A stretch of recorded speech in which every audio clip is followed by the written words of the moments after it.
Brother Wayne Scott, who worked for RC and CA Records, Wayne Scott took in the whole pre-reggae movement. At that time we had Congo players. We all descended from the Point, which used to be on 55th at the lake. And because of the riots in the 60s, we moved to 63rd. But because we could not play our Congo drums in drum circles on 63rd, we went to Rainbow Beach, where I met Third World walking down the beach late in about 1973 or 74. And I say, man, I had locks like that. And Third World told me they was Third World. They was staying in the hotels in Hyde Park, and they was up north to do a show. That was the first national worldwide band to come here, and they was teenagers. And another group I met was Moja Naya, which came in from Trinidad or Barbados, or one of them Sand Kids. And I met them at Rainbow Beach. But getting back with Brother Zario, we got an A in writing music. We decided to write out, we had pre-tracks. Well, now that we found love, we decided to write it out, and we got an A in music class on it. From there, we formed Naya Bingy, and I took him into Profire Studio, where we began to rehearse the New Era Reggae Band, which was pre-Naya Bingy. With New Era, the first reggae band in Chicago, which was a Jamaican reggae band, came in named Naya Como, which is Jagili. He's one of the freedom fighters in Jamaica that was running from the civil wars down there between the JLP and the PNP party during the Cold War. Whereas a dreadlock couldn't walk down the streets, they would shave your head, torture you, bust your teeth out, or whatever they had to do if you got caught smoking a spliff. They didn't care if it was your spiritual outlook or your religion. It was banned. So the freedom fighters stood up and they began to arm themselves. And then based off the history of Pentacle, which was a Naya Bingy culture, which the military forces of Jamaica killed hundreds of people and built an airport on their bodies because they wouldn't move from their shanty town. They was called Naya Bingy. Also, the Naya Bingy order of the elders that wore white in Levite fashion, wrapped their heads in white turbans, and wore white robes and beat the big Naya Bingy drum, the drum that would kill the adversary. They would beat the giant drum and pray every Shabbat. And so everybody had a piece of Naya Bingy within them in the diaspora. So moving on, you had Naya and Como come in when I formed the first African-American reggae band, which was New Era. Because of conflict between me and my manager, Bobby Squire, and some of my guys that was from the yard, we did our first show at the Tropic Zone, which was on North Broadway, and we played with Tito. This was before Tito Puentes. We did a show up there, and we had a little conflict, and we split. Bobby Squire said, well, Basham, I'm going to take the group, and we're going to go on tour. Which was my group and my equipment. We said, I'm going to take the group, and we're going to go on the road, I said, that's all right, Bobby. When he was talking about on the road, I thought he was going to roll for a week. He wound up in there with a year, came back with a black school bus, my equipment, and New Era had a new leader. By that time, I formed Naya Bingy, because I met with my brother, Ross Simba, who used to be an associate at El Rukins, and they showed me, and I want to use Ross Simba's name and call the group Ross I Simba. But Ross Simba said, man, I got some stuff to show you, man. He showed me a book about the early Mau Mau's, which their real name was the Land Freedom Army in Kenya, the Naya Bingy Order. They all had dreadlocks.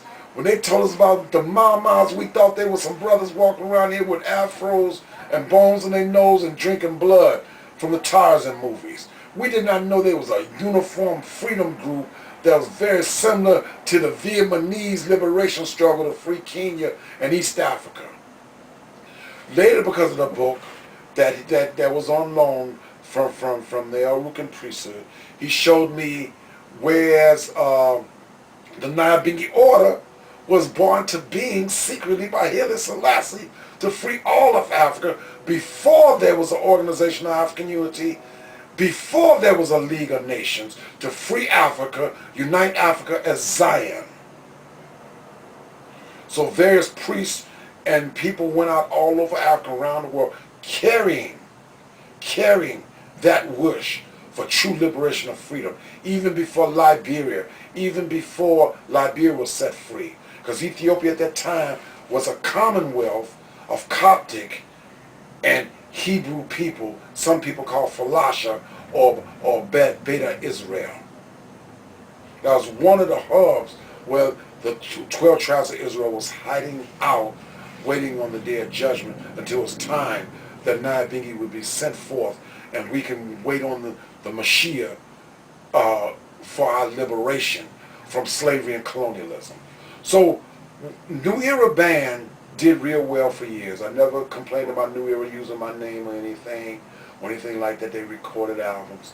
At the meantime, I was recording records under Nyabingi. One was called Blind Man Playing the Blues, which deals with the history of 47th Street, you know. One of the lines from Blind Man Playing the Blues is, I was walking under the L past Killer Joe and the Clan till I heard Banger claim it was a blind man. It was a blind man playing the blues in the middle of 47th Street. Later seen him on 63rd and Halsted Street singing with the Lions Heart. That was my first record. It was a 45. I sold 500 of them in Chicago. Gave away another 500. And that was in Bruce's studio. And that was one of my Puerto Rican brothers, Elmo. So later as Nyabingi took shape, now Como was doing well. In my living room, Bobby came back, and we previously discussed was with Junior Breathworth, which the Hebrews call Zariel, that was his Hebrew name. Wayne Scott, my wife, my first wife, Keziah, because I had more than one wife, been married 3 times, Keziah Israel, and Bobby Squire. And when we was getting the show together, even as New Era, Bobby said, I know a club that we can play in. It's a cowboy, country and western bar. They had a bull in there. That club was called the Wild Hare. And that club became a reggae club in my living room, eating some vegetarian lasagna and some juice between us brothers and sisters. And Bobby went and got the club and took New Era there. The band Nyabingi didn't play there till about 5 bands later, but we eventually landed there. But it was conceived of in my living room with my manager and us. We later did a show with Wayne Scott as New Era in a Tilly's Supper Club, where I feel we had the most successful reggae show on the South Side, which I think at this time it was on 119th and Halsted, and we've put over 1,000 people in there as New Era. Later, club got stuck up. You guys know the game. You know the game. It got stuck up, and we got paid $100 a piece when we made thousands. We didn't know a lot about business. Even the rappers knew more about business than we did, because the rappers were streetwise. A lot of your rap guys, they knew how to move money from being in the game. You see what I'm saying? Whereas as musicians, we was happy most times. Most musicians were getting a fine girl, or getting high, or just playing, or being discovered. The first time we seen people doing their own albums of music was the Rastafarian movement. The Rastafarian Israelites wrote their own music, played their own music, produced their own music, controlled their own sound long before there was hip-hop. Long before there was hip-hop. The Rastafarian Israelites controlled, and Bob said to me, this is Rasta culture. Rasta culture. And Yahweh's and Israelites always supported our brothers, because we always considered them as part of the nation of Israel, the Hebrew Israelite nation. The difference was they believed Haile Selassie was the Mashiach. Haile Selassie, of course, was overthrown in 1977, double 7 clash. So those aspects that we have for Haile Selassie never came true. But we still knew he sat solid on the throne of David. He was solid on the throne of David. So we also became Rastafari, even though we believe in the coming of a Mashiach. Shalom. We'll finish.